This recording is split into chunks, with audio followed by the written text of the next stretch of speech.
So here we are looking at the Rome Mountain Division in a 155, and it's a relatively new board. It came out last year and we didn't ride it. This year I had some requests and quite frankly just missed it last year, so we got it for you guys, and thanks for the request for asking us to review it.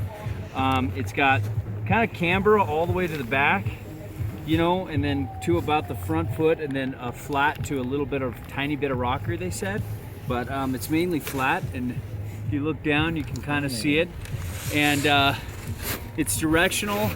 I can't remember if it's slightly tapered or if it's just a double ender, but it's very directional.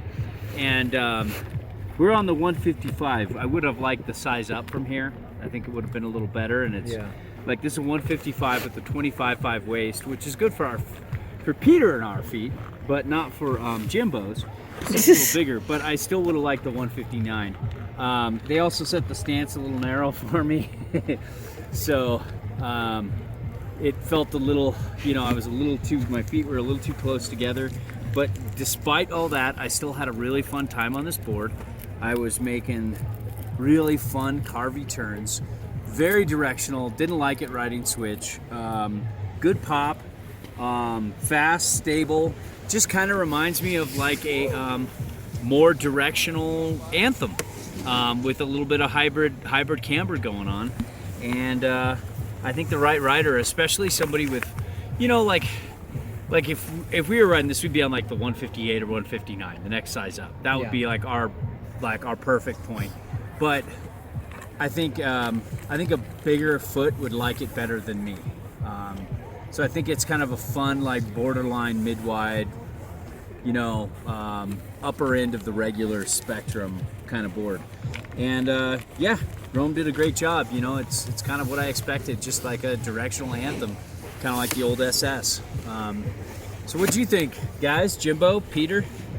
I had a pretty good time on this board. I rode it down Climax Bowl. That was the first run that we did, and just making turns like I wanted to make turns.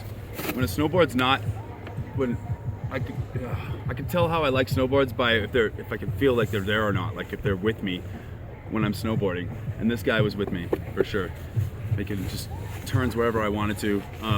But the switch factor was a little bit different.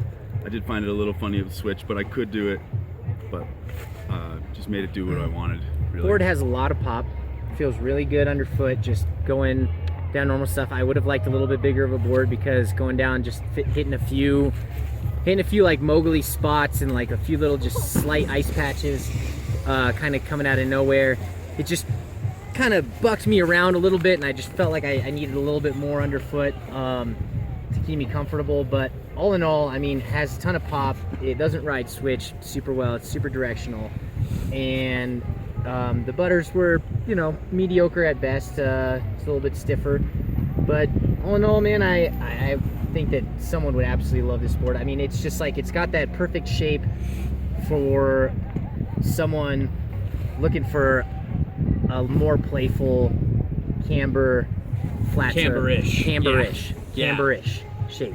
Yeah, exactly. Yeah, camber dominant, like a camber feel, but not as catchy, more float. Yeah, very directional, free ridey board. You know, Rome did a great job with their, you know, their old Anthem and Anthem SS, and their old notch. Remember that one? Yeah. Big old notch we used to ride, and the little notch and the middle notch, and so this is kind of just a more like mountain-friendly freeride board that's also pretty good in powder. I wouldn't say it's the best floating powder board I'd ever. No. You know, we didn't have powder today, but you know, this tech is, you know, pretty good, pretty easy floating in powder, but it's not like an effortless powder board like the old notch used to be. So that's the Mountain Division. Great board. Good job, Rome.